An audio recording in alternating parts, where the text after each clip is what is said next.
Bueno, hola, ¿cómo están? Bien. Los chicos pueden pasar con Teacher Vale y Teacher Lalen.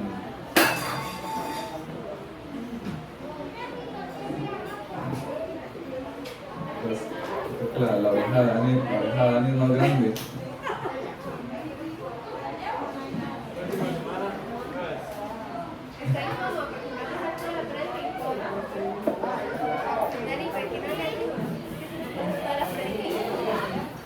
Ah, ya. Venga.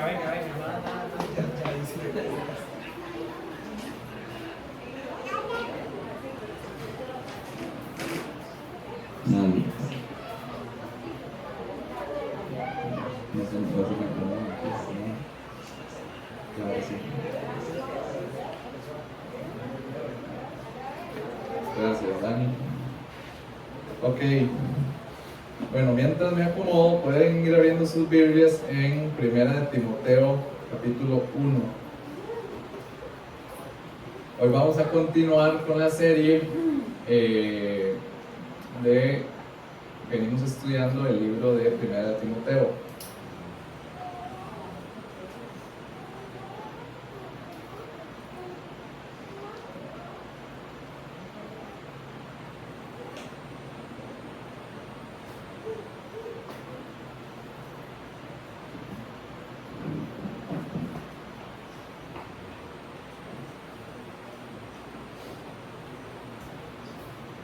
Ok. Entonces, vamos a estudiar versículos del 18 al 20. Pero antes de iniciar, me gustaría que recordáramos, ¿verdad? Un poco este pasaje, ¿verdad? Cuando estaba haciéndolo, hablaba acerca de batallas, y ese es el punto central de esta enseñanza, ¿verdad? Habla acerca de las batallas espirituales. Es un texto que cuando lo leemos, ¿verdad? Es fácil poder identificar de qué nos está hablando el texto, pero tiene mucha profundidad, ¿verdad? Pareciera ser como que la vida del ser humano en general está llena de luchas, ¿verdad? Inclusive la historia de la humanidad es una historia de luchas. Cuando pensamos en la historia de nuestros países, en la historia de la humanidad, los eventos que han marcado la historia, cambios importantes, han sido luchas, guerras, conflictos, ¿verdad? Cuando yo pensaba en esto, en las guerras de la humanidad, ¿verdad? Saltaban a mi mente nombres que inclusive hoy recordamos, ¿verdad? Como Julio César, Napoleón Bonaparte,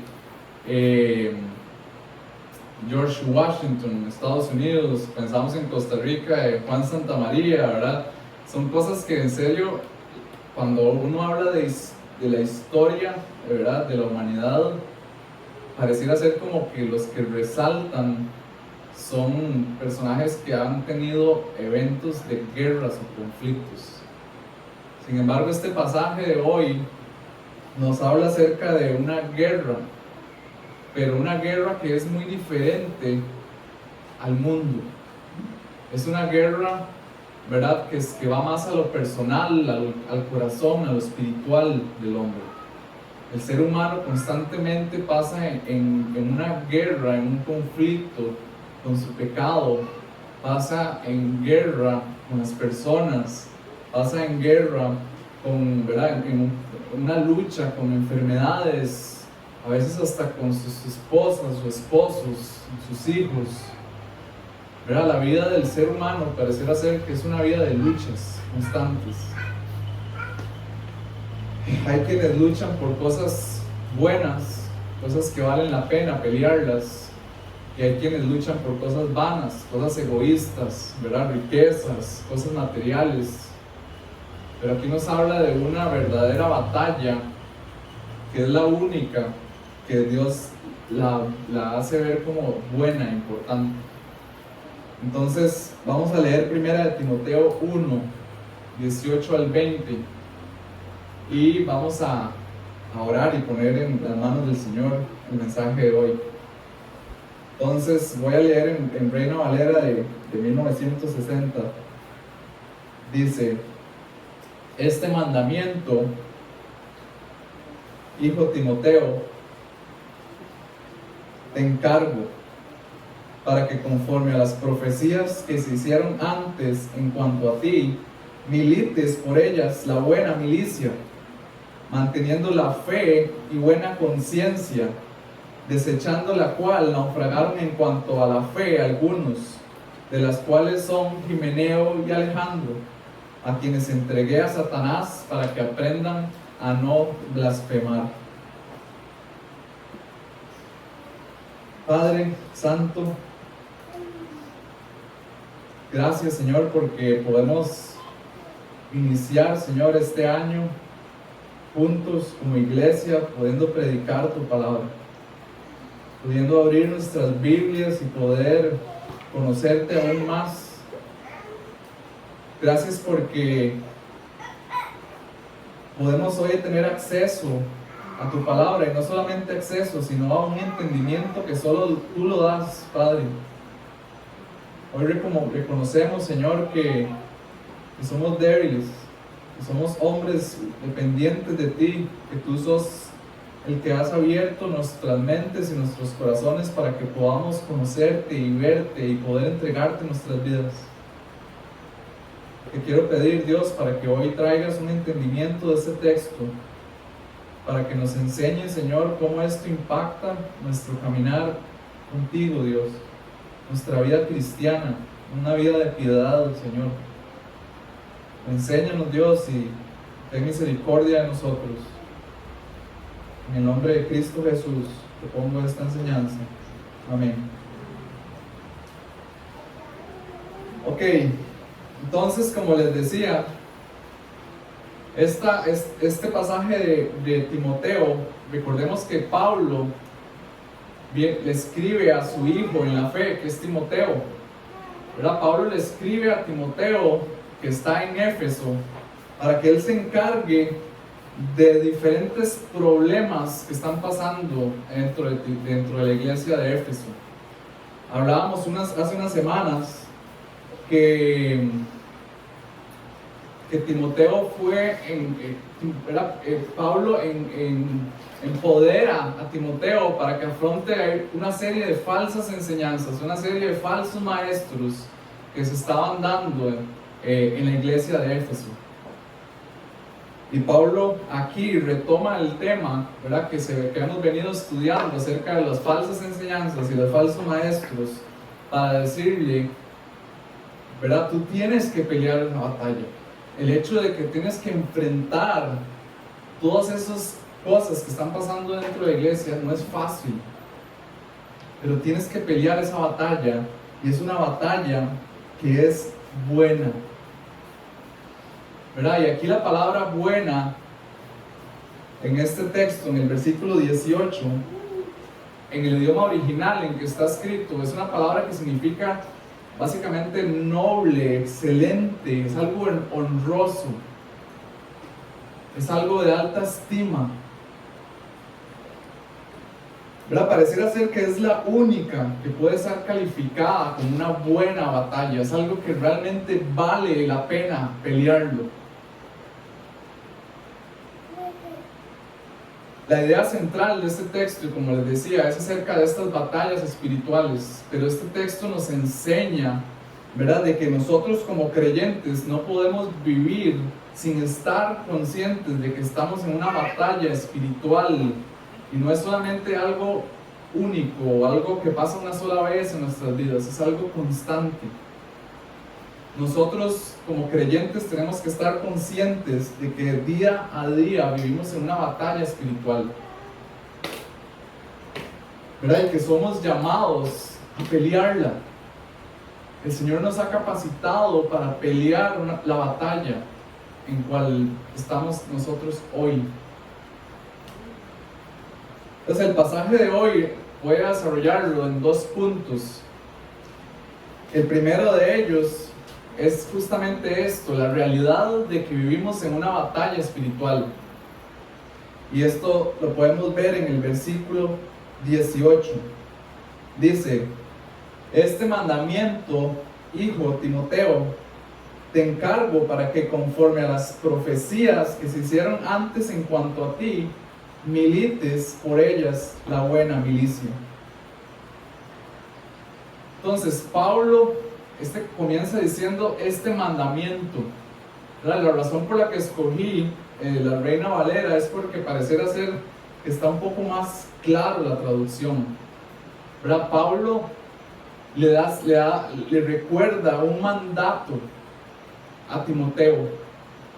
Básicamente es que permanezcas en Éfeso, que afrontes estos conflictos, estos falsos maestros, esas falsas enseñanzas, ¿verdad? Que detengas toda esa propagación que se va dentro de la iglesia como una gangrena, ¿verdad? En otra parte de la carta a Timoteo habla de eso, de que esas falsas enseñanzas se propagaban como una gangrena, destruyendo la iglesia, ¿verdad? Que corrigiera, que confrontara a esos falsos maestros. Realmente no era una tarea fácil, ¿verdad?, que tenía Timoteo. A veces cuando yo pienso en esto, y pienso en que a veces cuando tenemos que ir a hablar con alguien, ¿verdad?, que tal vez está un poco alejado de la iglesia, o que está, tal vez sabemos de que está en cierto pecado, esas conversaciones nos cuesta, ¿verdad?, tenerlas.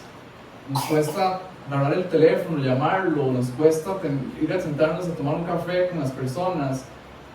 Y aquí estamos hablando de un tema de que Pablo tiene que enfrentar a una congregación, a un grupo de maestros falsos. No era una tarea fácil. Pero Pablo le recuerda y le dice: tienes que cumplir esto con la responsabilidad que tienes. Y Pablo utiliza una serie de palabras que son hasta palabras militares, ¿verdad? Esa palabra, este mandamiento, es una palabra de un comandante hacia un soldado, diciéndole, ¿verdad? Yo te mando a que hagas esto. No era una opción para Timoteo, no era un consejo, era usted tiene que hacerlo.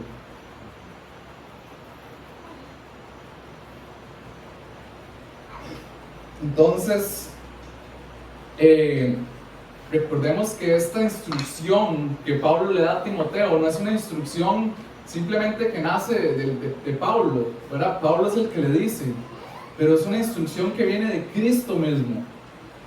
Y por eso es que Pablo en el versículo 1 arranca diciendo: Pablo, apóstol de Jesucristo, por mandato de Dios nuestro Salvador, ¿verdad? Pablo era un apóstol de Cristo y estaba también siendo mandado por Dios mismo a que le escribiera a Timoteo, a que también hiciera todas estas cosas dentro de la iglesia de Éfeso. Como les decía, no era una tarea fácil. Probablemente Pablo, conociendo a Timoteo, su hijo en la fe, lo conocía muy bien, sabía sus debilidades, pero Pablo lo anima, le recuerda: es tu responsabilidad, pero tú puedes hacerlo.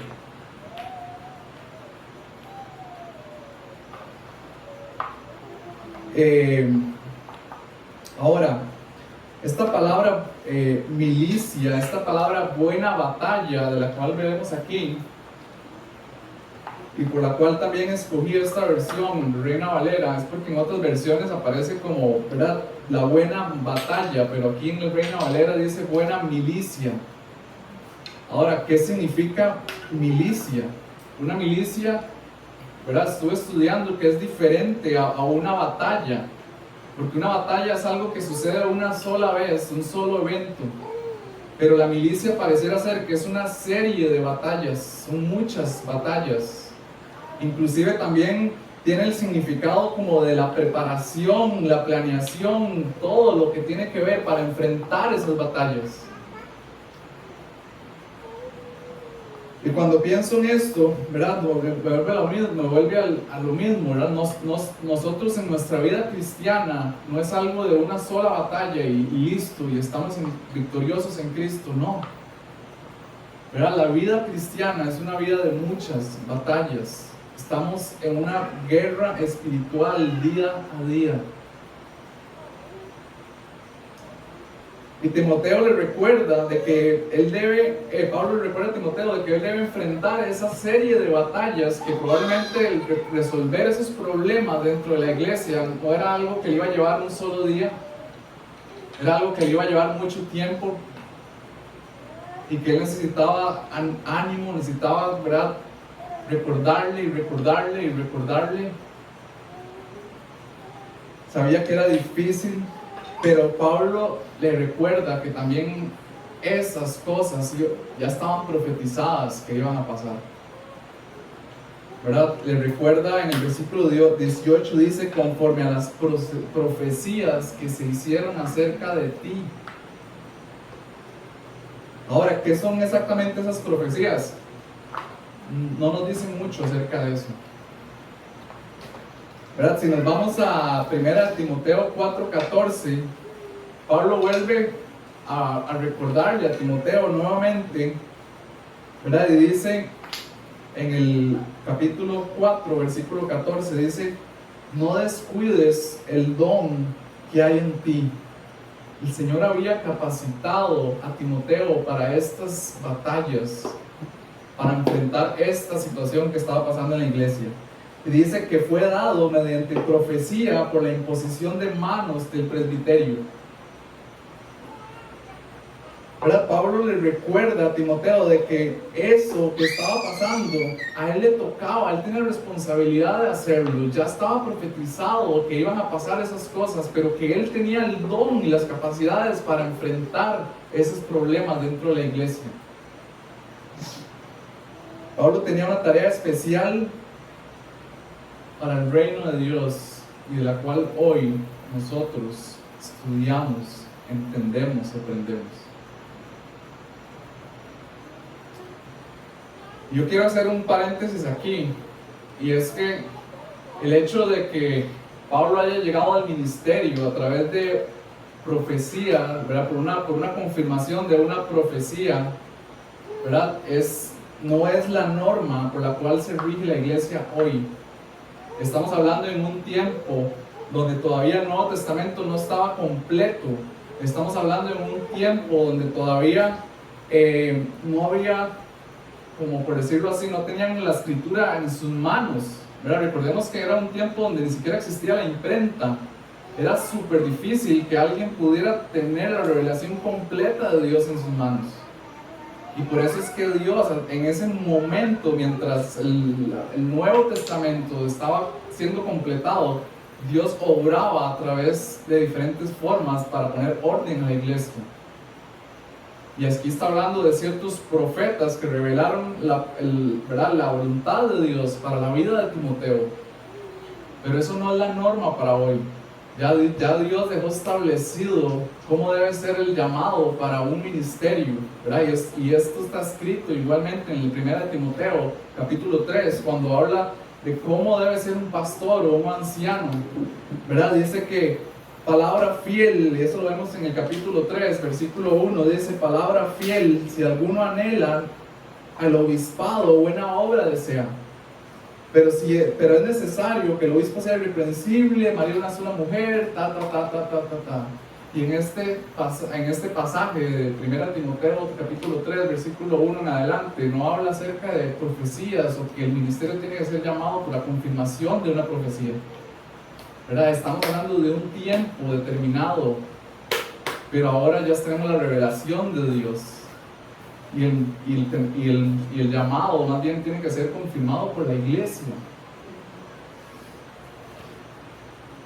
Pero bueno, cierro paréntesis. Tal vez es porque muchas personas malinterpretan este pasaje. Pero bueno, entonces estamos hablando de que Pablo estaba llamando a Timoteo a hacer esto. Y que Pablo utiliza frases como un poco militares, ¿verdad? Y a Pablo le gusta utilizar estas palabras, ¿verdad?, militares. Y pareciera ser como que en la Biblia vemos varias figuras ilustrativas de que realmente la vida de un cristiano es una vida de luchas, de guerras, ¿verdad? De que vimos en una lucha constante con nuestro pecado, con el mundo que nos rodea, donde Satanás anda como león rugiente, es el príncipe de la potestad del aire, ¿verdad? El príncipe de la maldad. Andamos luchando constantemente.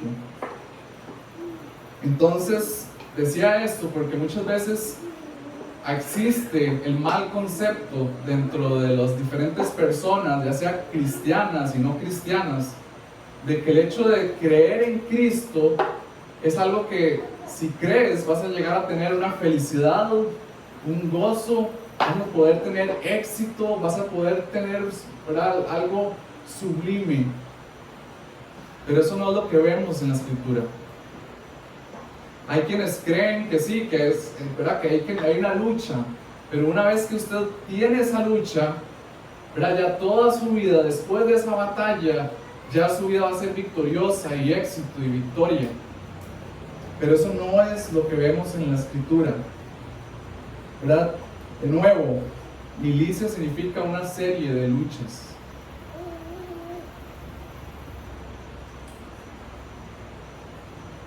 Y es importante que nosotros sepamos, ¿verdad?, de que nosotros vivimos en una lucha constante, porque eso va a marcar cómo llevamos nuestra vida cristiana, ¿verdad? Hay personas que dicen, ¿verdad?, es que yo no entiendo mi vida, ¿verdad?, ahora en Cristo, ahora mi vida en Cristo es muy diferente a como era antes, y tal vez antes no luchaba tanto con mis cosas y ahora me cuesta más, ¿verdad? ¿Por qué me cuesta esta vida cristiana? Pero es totalmente normal, ¿verdad? Las batallas, las luchas en la vida del cristiano es normal. Si usted está luchando hoy, usted tiene que estar gozoso, más bien de que está en Cristo, ¿verdad? Porque si no, más bien le debería encender una alarma. Pero si usted no está luchando hoy, debería encenderte una alarma de que si realmente has creído en Cristo, ¿verdad? Nosotros, el mundo es como un río, una corriente de maldad, ¿verdad? Si no está luchando es porque estás yendo con la corriente del mundo. Pero si hoy tú tienes luchas es porque estás en contra de esa corriente. Pero el Señor nuevamente te llama a afrontar eso, a hacerle frente, y tú tienes la capacidad de hacerlo. Yo personalmente tengo mis luchas, ¿verdad? Yo trato de levantarme y poder tener mis tiempos en las mañanas, de poder tener devocionales con el Señor, pero no lo logro muchas veces. Tengo mis luchas para preparar este mensaje en medio de todo, de la Navidad y el fin de año, vacaciones y lleno de actividades, amigos que llaman y vamos a ver el sunset y vamos a surfear y vamos a esto. Sentarme a estudiar la palabra de Dios en medio de fin de año es difícil, pero vale la pena. No es fácil la vida cristiana.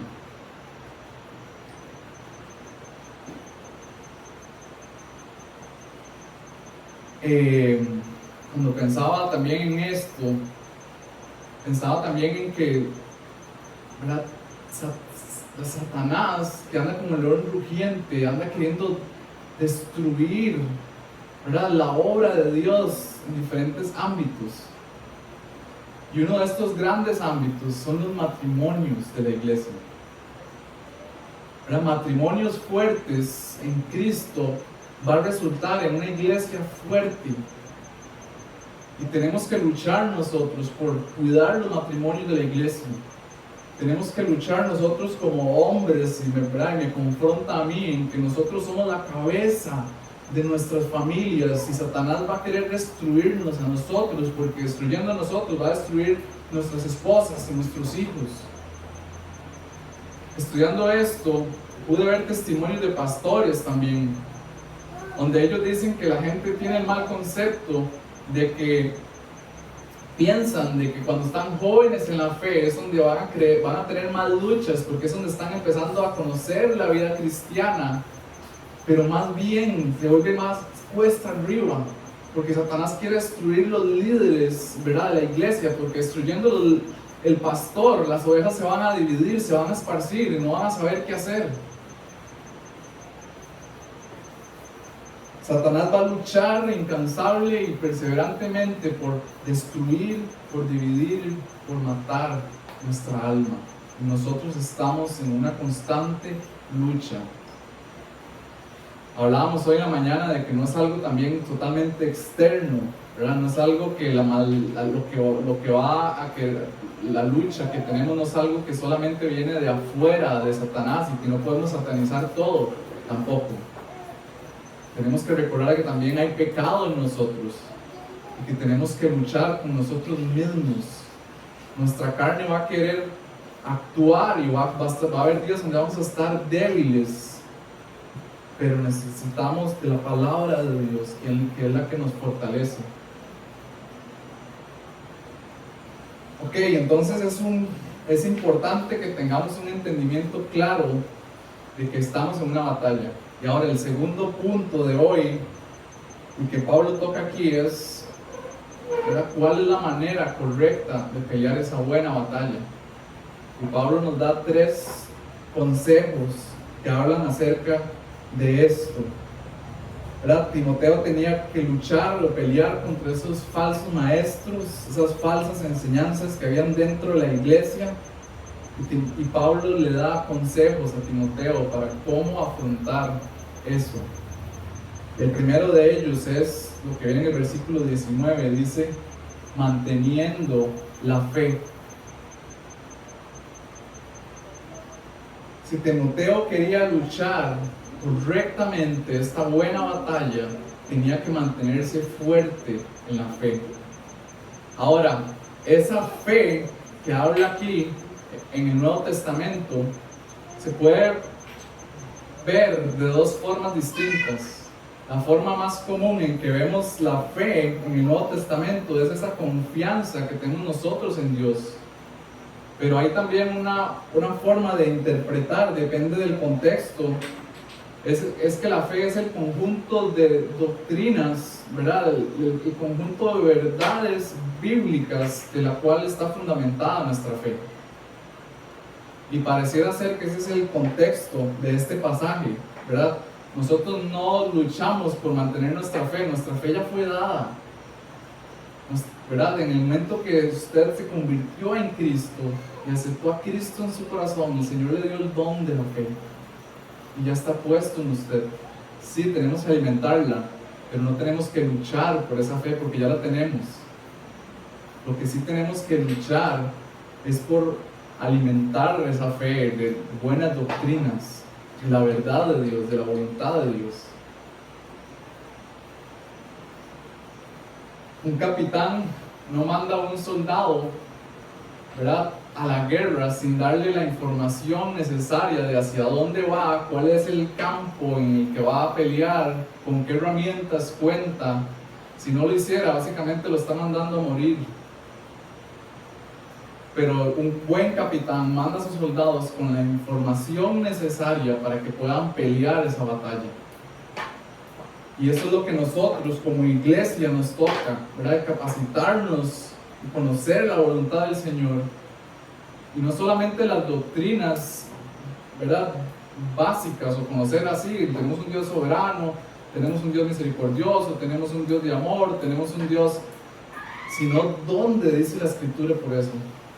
Y realmente cuando nosotros podemos ver en la Escritura quién es nuestro Dios, ahí es donde va a estar una convicción lo suficientemente fuerte para poder vencer esas batallas.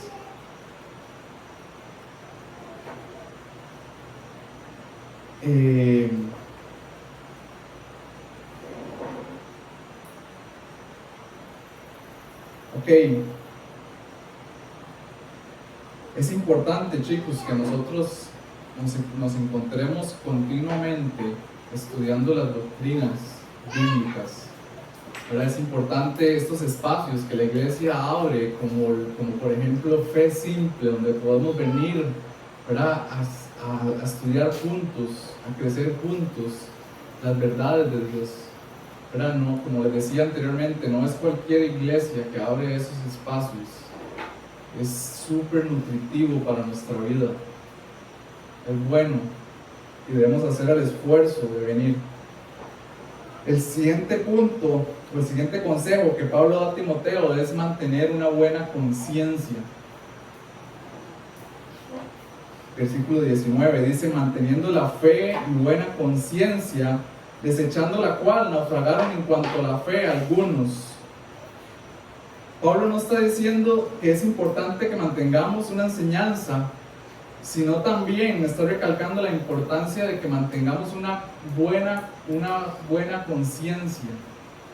Y para poder entender esto debemos recordar qué es la conciencia.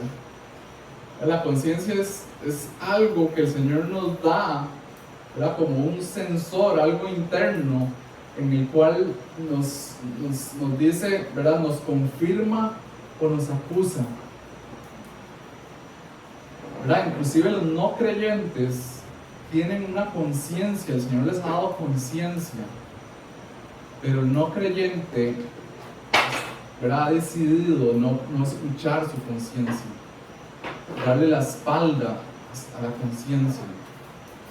Sin embargo, gracias a Cristo, ¿verdad?, ahora los creyentes les ha dado un corazón nuevo y ahora pueden ser más sensibles a la conciencia, ¿verdad? Entonces nosotros tenemos esa conciencia de la cual, si nosotros estamos actuando mal, la conciencia nos va a acusar. Hay algo que nos va a incomodar dentro de nosotros. Pero si nuestra vida cristiana está sincronizada con la voluntad de Dios, más bien nos va a confirmar nuestra vida cristiana. Y es aquí que Pablo le dice a Timoteo: mantengas una buena conciencia, que tu actuar, que tu vida cristiana vaya conforme a la voluntad de Dios, que las verdades que yo te enseñé y que te mando a que prediques dentro de la iglesia vayan acorde a tu vida. Estos falsos maestros que estaban acá en esta iglesia probablemente empezaron predicando la palabra de Dios, predicando las verdades de Dios, pero su vida no iba acorde a las verdades de Dios. Y como su vida no iba acorde, ellos rechazaron la conciencia, se rehusaron a escuchar la conciencia y naufragaron en su vida cristiana, ¿verdad? Y cuando una persona decide darle la espalda a su conciencia, básicamente va a empezar a querer torcer las verdades de Dios para empezarlas a acomodar a conveniencia a su vida. Y es aquí donde ellos se ven tentados a apostatar básicamente de la fe, ¿verdad? Van a empezar a comprometer las verdades de Dios para acomodarlas a su conveniencia, porque su vida no va conforme a la voluntad de Dios.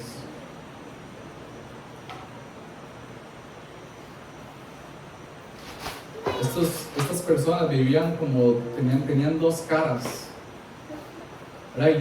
Yo creo que es importante que nosotros recapacitemos, ¿verdad?, de cómo está nuestra vida, cómo está nuestra conciencia. ¿Estamos escuchándola? ¿Hay algo que nos está acusando? ¿Nos estamos, ¿verdad?, haciendo, como dicen, de la vista gorda a nuestra conciencia? ¿Cómo está nuestra conciencia? Venimos aquí a la iglesia y, ¿verdad?, y afirmamos con nuestras cabezas cuando venimos y escuchamos, ¿verdad?, y nuestra vida afuera va en contra de las verdades de Dios.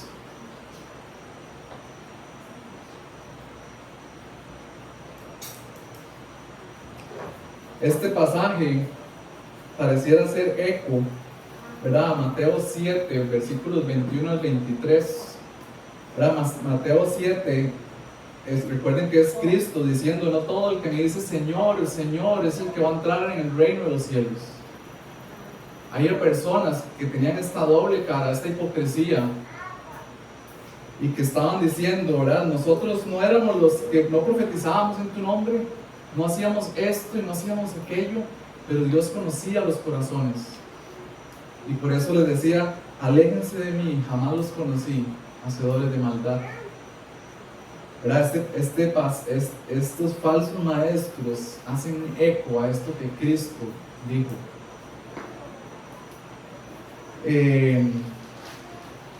Por eso pregunto, ¿cómo están nuestras vidas? ¿Cómo están nuestros fundamentos bíblicos? Ahora, el tercer punto, o el tercer consejo que Pablo da aquí es que aparte de que tenemos que mantener una buena fe y mantener una buena conciencia, también Pablo nos pareciera ser que está llamando a que tenemos que tratar de mantener una iglesia sana.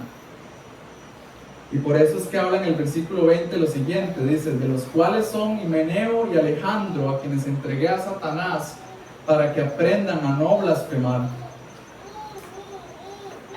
Ok, entonces hasta el momento Pablo no había dicho ningún nombre, ¿verdad? Inclusive en los versículos anteriores, a partir del versículo 3 de este capítulo, Pablo venía hablando de falsos maestros, ¿verdad? Pero no había dado nombres, y pareciera ser que todavía esas personas tenían oportunidad de corregir sus enseñanzas, sus vidas, pero estos dos nombres definitivamente no, y pareciera ser que Pablo ya había aplicado la disciplina dentro de la iglesia. Y los hace público porque la iglesia de Éfeso los conocía y probablemente supo públicamente de que estos fueron expulsados de la iglesia.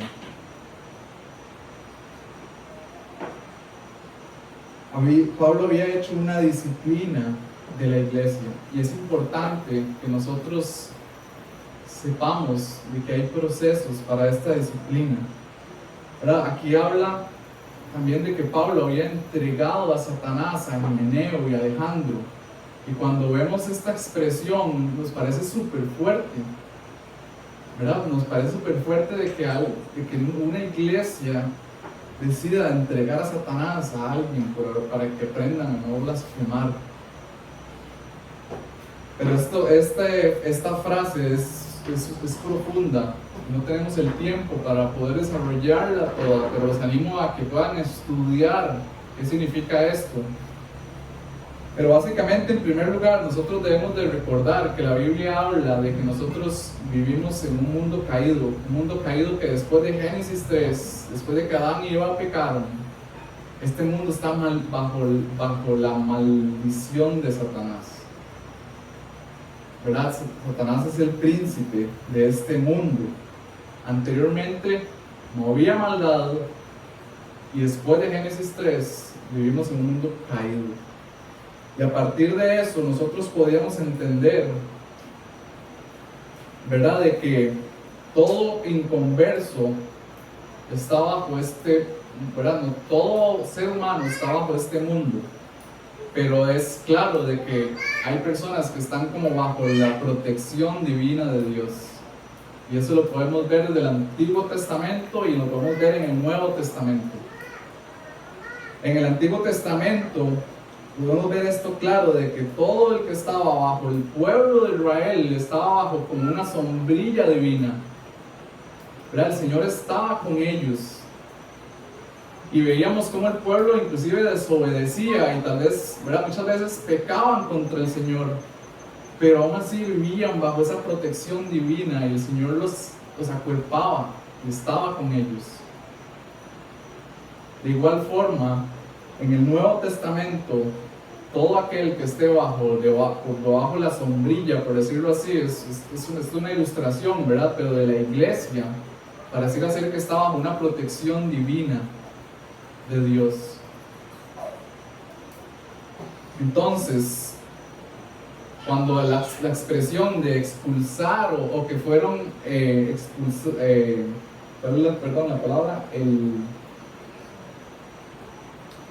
entregados a Satanás, pareciera que no es que antes ¿verdad?, no estuvieran, sino que estaban con una protección divina. Y Pablo decidió, mediante la disciplina, expulsarlos de la iglesia y entregarlos al mundo, sacarlos fuera de esa sombrilla de protección divina. Esto pareciera ser, ¿verdad?, eso hace referencia al conocido pasaje de Mateo 28, de Mateo 18, ¿verdad?, de todo el proceso que se lleva para confrontar a una persona que está en pecado. Vamos un momento a Mateo 18, versículo 15 al 17. Mateo 18, 15, versículo 15. Dice: si tu hermano peca contra ti, ve a solas con él y hazle ver su falta. Si te hace caso, has ganado a tu hermano. Pero si no, lleva contigo a uno o dos más, para que todo asunto se resuelva mediante el testimonio de 2 o 3 testigos. Si se niega a hacerles caso a ellos, díselo a la iglesia. Y si incluso la iglesia no le hace caso, trátalo como si fuera un incrédulo o un renegado. Básicamente, en otras palabras, aquel que es una persona inconversa o un no creyente, ¿verdad? Al final de todo este proceso, y si aún así continúa, ¿verdad?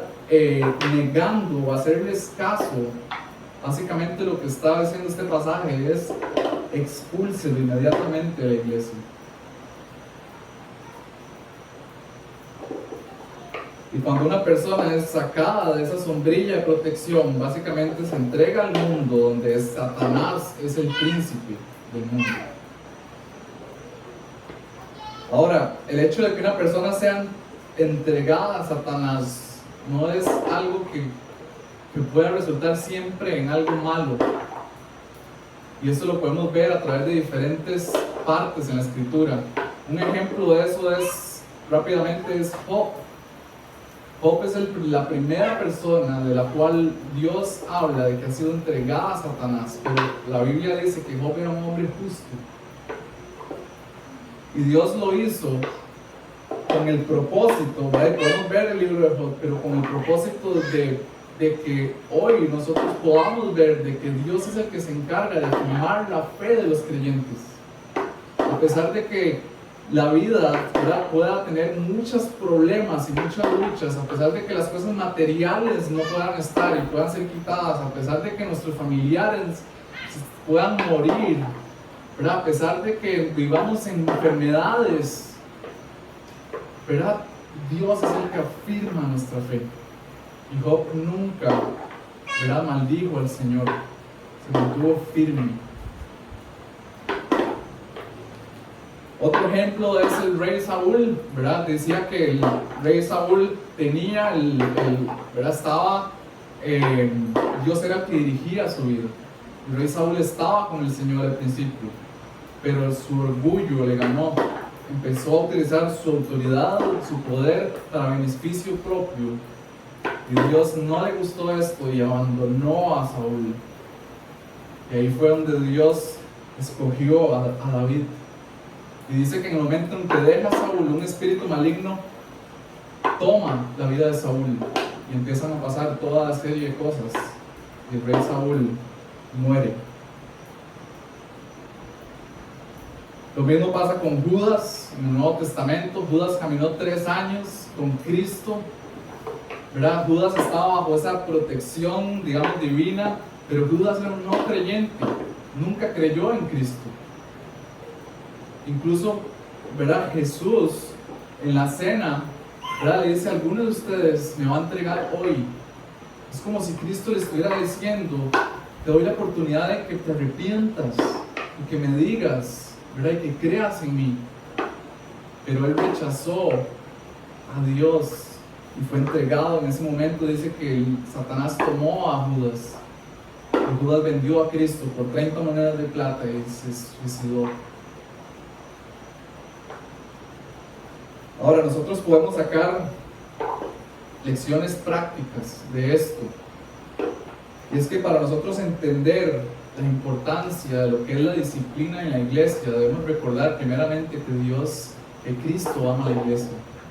Cristo es la cabeza de la iglesia y Cristo pagó con sangre, ¿verdad?, la iglesia. Dios lo ve con ojos de, ¿verdad?, la iglesia es algo santo, es algo valioso para el Señor. Y por ende nosotros tenemos la responsabilidad de mantener la iglesia, una iglesia sana. También el hecho de que alguien sea expulsado de la iglesia después de todo un proceso como Mateo 18 no debería asombrarnos. No debería asombrarnos el hecho de que alguien sea puesto en público, su pecado sea puesto en público y sea básicamente entregado afuera de la iglesia. Es algo, para alguien podrá ser algo poco ético, para muchos podrán criticarlo, pero es bíblico. Y tenemos que confiar en el Señor, de que el Señor nos va a respaldar. Ojalá nunca lleguemos a eso, pero puede pasar, no estamos exentos. Decíamos hoy en la mañana de que el corazón de la iglesia, incluso si pasara eso, nunca debe ser, ¿verdad? Como, ok, la persona se expulsa de la iglesia y le cerramos las puertas, ¿verdad? La iglesia se entristece el hecho de que tengamos que expulsar a alguien de la iglesia porque no ha creído en Cristo y ha permanecido en pecado y más bien está dañando la iglesia. Debería ser algo que nos importe, pero a la vez debería ser algo que nos entristezca a nosotros como iglesia. El hecho de que alguien esté fuera de la protección de la iglesia, por decirlo así, debería incomodar nuestros corazones. Deberíamos más bien de amarlo y desear que algún día vuelva a la iglesia.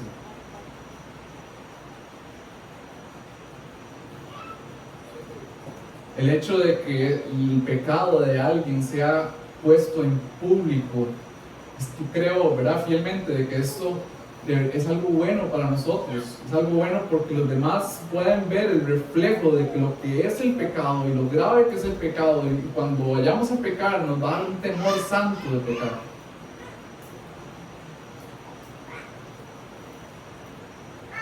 Finalmente, yo creo que esto nos recuerda lo importante que es el hecho de que nos confrontemos y nos amonestemos unos a otros.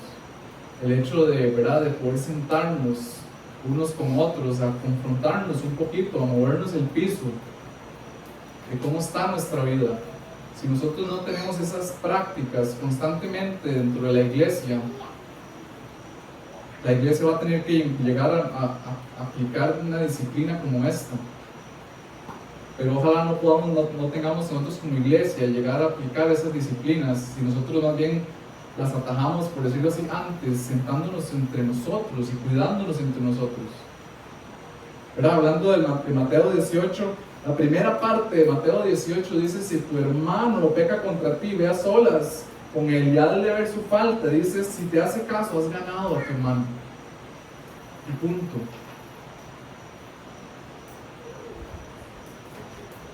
Para terminar, mis hermanos, me gustaría hacer una reflexión acerca de esto.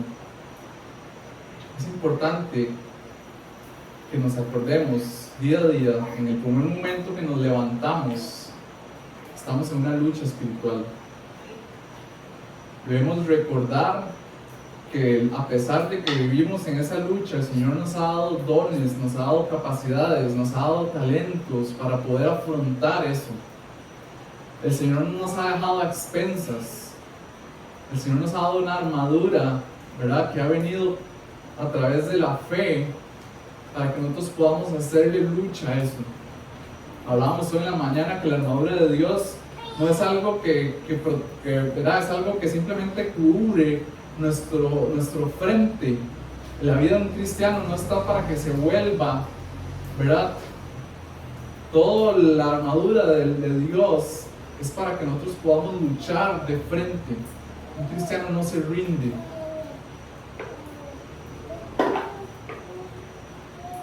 Yo pregunto, ¿qué tan consciente estás de que, ¿verdad?, día a día, de que estás en una batalla? ¿En qué estás utilizando tu tiempo, tus dones, tus capacidades? ¿Estás verdaderamente en medio de esa batalla? ¿O estás concentrado en un montón de cosas más? O Satanás, tu vida, tu pecado te tiene envuelto en un montón de distracciones para que tú no te concentres en la batalla.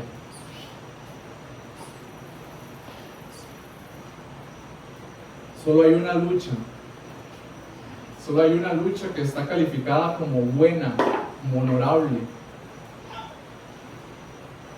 Y yo te invito a que luchemos juntos la buena batalla de la fe. A veces nos gusta ponernos metas, ¿verdad? Y cuando arranca un nuevo año nos gusta ponernos metas. Y a veces nos gusta volver a ver para atrás y qué pasó el año anterior y qué fue lo que hicimos y ahora cómo lo queremos hacer mejor. Yo te animo a que veas para atrás, ¿verdad? Y qué tanto creciste en el Señor. Y te pongas metas para este nuevo año. ¿Qué tanto querés tener una comprensión de las verdades de Dios en este 2022?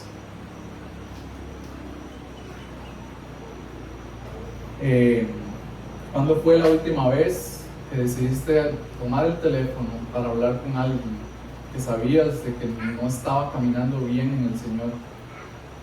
¿Cuándo fue la última vez que decidiste sentarse a tomarse un café con alguien? ¿Verdad? Estás huyendo de personas que saben que más bien te están buscando, que quieren hablar contigo, más bien estás obviando eso. ¿Cómo está tu conciencia? ¿Te está acusando o más bien te está confirmando? Yo creo que todas estas cosas deberíamos de meditarlas en esta semana. Oremos.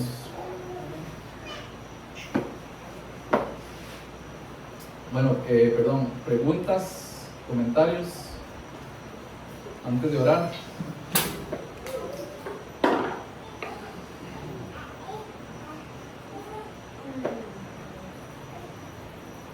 No. Ok.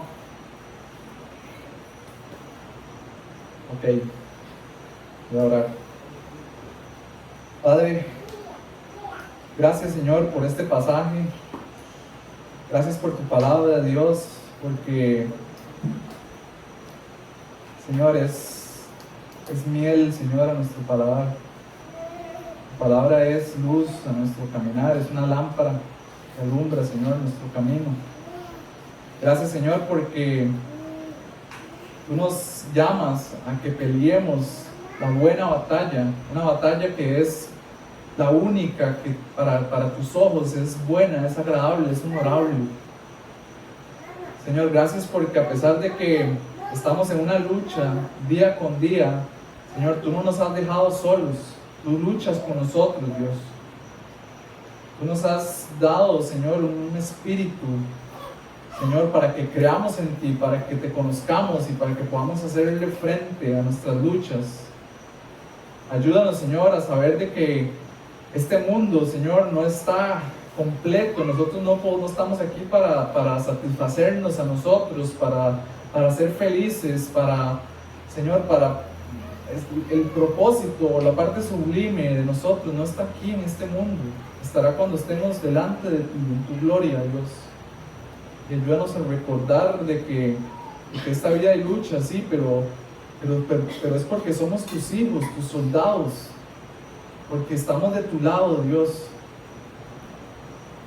Señor, ayúdanos a confiar en ti, a mantener nuestras verdades atesoradas en nuestro corazón, y que tus verdades afirmen nuestra vida y que podamos mantener una buena conciencia delante de ti.